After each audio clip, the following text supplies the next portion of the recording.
It's the best Star Wars TV series in years, but nobody is watching Andor. Could a certain superpowered lawyer be to blame? On September 21st, Andor launched on Disney Plus with a hearty 3-episode premiere. Despite being yet another Star Wars streaming series and a spin-off of Rogue One, a Star Wars story, Andor set its goals high, painting a mature and morally complex shade of the Star Wars galaxy. I've got a bad feeling about it. Quiet. What? Andor addresses almost every critique of modern Star Wars content. The stakes are more personal. There's a clear 3-episode arc structure to the larger season, and the narrative is largely free of tired galactic cliches and cameos. Critics and die-hard fans alike have been praising the show for its immersive level of detail and restraint. Even those who claimed they were ready to take a break from the Star Wars universe have found themselves pulled back in by what creator Tony Gilroy has accomplished. This is literally a Star Wars series unlike anything we have seen before, and a real breath of fresh air. So, why is Andor currently pulling the lowest engagement for a Star Wars live-action series yet?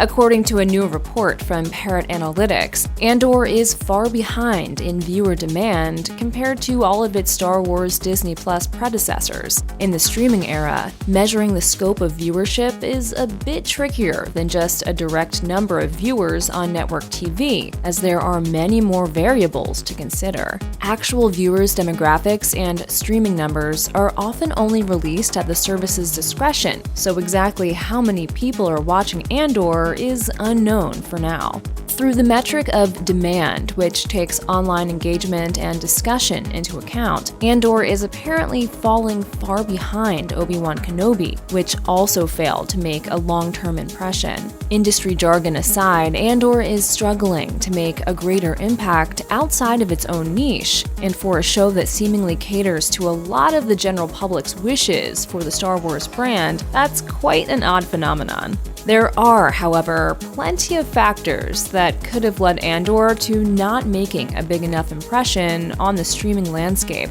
As the 4th Star Wars live-action series on Disney Plus, Andor has found itself in an awkward position. While generally liked, The Mandalorian, The Book of Boba Fett, and Obi-Wan Kenobi all suffered similar shortcomings, from their overdependence on cameos and legacy characters, as well as repetitive visuals and stories. It's quite possible that we've finally entered an era of Star Wars fatigue. If you were disappointed by a previous Star Wars show multiple times in the past, it becomes hard to vouch for a 4th attempt. There's also the fact that there is much more genre show competition now than before, when The Mandalorian was airing its humble first season. HBO's House of the Dragon and Amazon Prime's The Rings of Power have been powering through on their respective streaming services. While fantasy is not an exact substitute for sci-fi, these shows are similar to Andor in that they are more adult-oriented shows that feature dense lore and broad universes.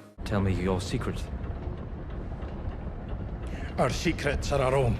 Even on Disney Plus alone, Andor has been sharing the midweek spotlight with She-Hulk, Attorney at Law, which finds itself on the lower end of viewership of the Marvel Cinematic Universe. At least that show has had the benefit of week-to-week engagement, however, with Andor releasing on Wednesdays and She-Hulk on Thursdays. She-Hulk and its many cameos and surprises have tended to take over the conversation until the end of the week. The truth is that Andor deserves much better. It's a series that actually allows its characters to breathe, revealing more about the trials of daily existence in the Star Wars galaxy. But it's not hard to see why its 3-episode act structure makes the show harder to discuss on a week-to-week basis. The Eye of Aldhani scene in episode 6 was a stunner, for example, but conveying what was so special about it to someone not following along is a challenge in itself. Luckily, we're only halfway through Andor, while many of its competitors are beginning to wrap up their respective seasons. This hopefully means that audiences can catch up before the show reaches its final act. While a second season has already been greenlit, it would be a real shame for something this good to serve as a warning rather than a guiding light.